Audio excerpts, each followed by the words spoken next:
তাহলে সুমনদারা কি নিয়ে এসছো? এই যে ভাতের থালি ভাই। ভাতের থালি কি কি আছে?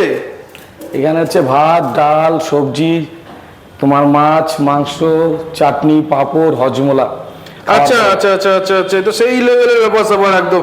তো যাই হোক, যেটা বলছিলাম, মাছ মাংস তো একটা থালিতে যাবে না, ওটা তো আলাদা দুটো থালি। না, দুটো থালিতে অ্যাকচুয়ালি এখানে হচ্ছে ভাত, ডাল, সবজি দিয়ে, আর মাছ মাংসটা আলাদা 49 টাকা তোমার টোটাল থালি পড়ছে। আচ্ছা, আমি এই দুটোকে সরিয়ে দিচ্ছি। খুশি খেয়ে নিত একদম। আমি এই দুটোকে সরিয়ে দিচ্ছি। সরিয়ে দিলে এই যে তোমার এখানে যে তরকারি আছে, আলু ভাজা আছে, ডাল আছে, ভাত আছে, হাজমোলা আছে, চাটনি পাঁপড় আছে, এই স্যালাড আছে, এই দিয়ে তুমি যদি খেতে যাও 49 টাকা তুমি খেতে পারো একদম 49 টাকা। এবং যা চাই যতটা পেট ভরবে, যতটা খেতে পারে, এক্সট্রা কোনো ভাতের কোনো পয়সা নেই। এসি রেস্টুরেন্টে বসে খাবে। হ্যাঁ, একদম এসি চলছে, দেখা হয়ে যাচ্ছে ওখানে, ঠিক আছে। আচ্ছা, সে নয় হলো। তো বলছি, এই যে কাতলা মাছের দাম কত করেছো? কাতলা সব রকম জিনিসটা থাকবে, আর কাতলা মাছটা দিয়ে সবজির সাথে অ্যাড হবে, তাহলে 99 হবে। 99।